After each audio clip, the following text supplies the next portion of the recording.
Hi dear students, हमने पहले session में देखा था सम के कुछ फार्मूले। हमें ऐसे सम के 7-8 फार्मूले देखने थे, जिसमें हमने सम इफ़ और सम इफ्स के बारे में पढ़ा था।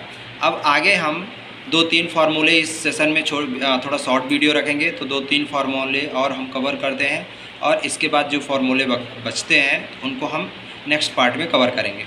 आज हम पढ़ने वाले हैं प्रोडक्ट। प्रोडक्ट का मतलब होता है, जैसे हमारे पास एक टेबल दी हुई है, इसमें कई सारे आइटम्स हैं।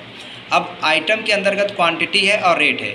अगर क्वांटिटी और रेट दोनों को हम मल्टीप्लाई करके और उसका टोटल निकालते हैं, ये हमारा प्रोडक्ट रेट कहलाता है। दोनों को हम मल्टीप्लाई करके और टोटल निकालते हैं तो ये हमारा प्रोडक्ट रेट कहलाता है। तो यहाँ पास हमें प्रोडक्ट बस नहीं फाइंड करना है। जैसे हमने ये टेबल में ये क्वांटिटी हमारा ये रेट दोनों को मल्टीप्लाई करके हमने टोटल निकाला है। टोटल निकालने के बाद या देख रहे हैं सबका टोटल है, और नीचे ये सबसे लास्ट में इनका हम क्या निकालते हैं, सम।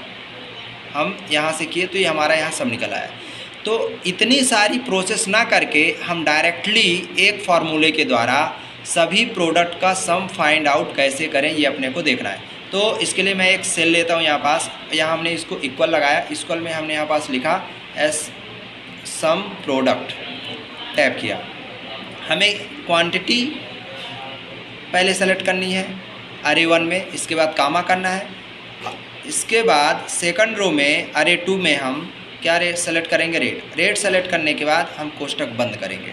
कोष्टक बंद करने के बाद हम इसको इंटर करेंगे, तो आप देख पा रहे हैं कि जो हमने यहाँ से सम निकाला था, इसको हम यहाँ से सम निकाला था, तो ये हमारा 15,74,710, ये हमारा यहाँ पास दोनों सेम आ रहे हैं। ये हमारा निकल चुका है प्रोडक्ट सम। प्रोडक्ट्स का सम का मतलब है कि क्वांटिटी इनटू रेट। जो आपके पास टेबल है, उस टेबल में क्वांटिटी और रेट दोनों को हम फाइंड आउट करके, और जितना भी आपका टोटल ये निकल रहा है, इनका एक साथ सम निकालना, ये हमारा कहलाता है प्रोडक्ट सम। इसके बाद नेक्स्ट फार्मूले में हम चलते हैं, जो हमारा है सम स्क्वायर। सम स्क्वायर फार्मूले का कैसे यूज करते हैं, सपोज़ हमारे पास कुछ वैल्यूज़ हैं, जैसे हमारे यहाँ 2 है, 1 मिनट, हाँ ये हमारे पास वैल्यू है, यहाँ 2 लिखी हुई है, यहाँ पास 3 लिखी हुई है, यहाँ पास 4 लिखी है, दूसरे में हमने लिख लिया 5 लिख लिया, 6 लिख लिया, 7 लिख लिया और 8 लिख लिया। अब देख पा रहे हैं, अगर हम इन तीनों का स्क्वायर निकालें, इसके बाद सम करें, तो पहले 2 का स्क्वायर निकालना पड़ेगा, फिर 4 का, 3 का, फिर 6 का, ऐसे करके हम पहले क्या करेंगे, 2 का स्क्वायर 4 होगा, फिर इसका स्क्वायर हमारे पास 9 होगा, इसका 16 होगा। ऐसा ना निकाल करके हम एक साथ, अब फिर इसके बाद अगर तीनों को ऐड करना है, तो हमारे पास एक लंबी प्रोसेस हो जाएगी कि पहले हम स्क्वायर निकालेंगे फिर ऐड करेंगे।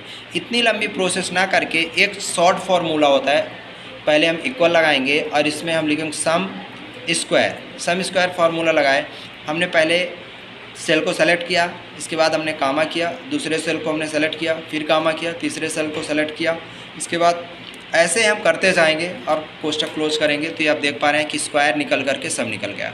अगेन एक और एग्जांपल देखते हैं इसी में, जैसे हमारे पास यहाँ हमने सम स्क्वायर निकाला, यहाँ हमने 5 को प्रेस किया, फिर कामा किया, इसके बाद 6 को प्रेस किया, फिर हमने कामा किया, 7 को प्रेस किया, फिर कामा किया, 8 को प्रेस करिए। ये लॉजिकली सभी के स्क्वायर निकाल करके और इनको एडिशन को काउंट कराता है।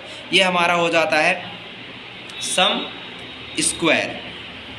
इस सेशन में हम ओनली 2 फार्मूलेज देख रहे हैं, और सम के 2-3 और फार्मूले हैं, जैसे कि हम यहाँ पास देख पा रहे हैं SUM सम, और यहाँ से सम हमारा कवर हो गया, सम इफ़ कवर हो गया, सम इफ्स कवर हो गया, सम प्रोडक्ट कवर हो गया, सम SQ।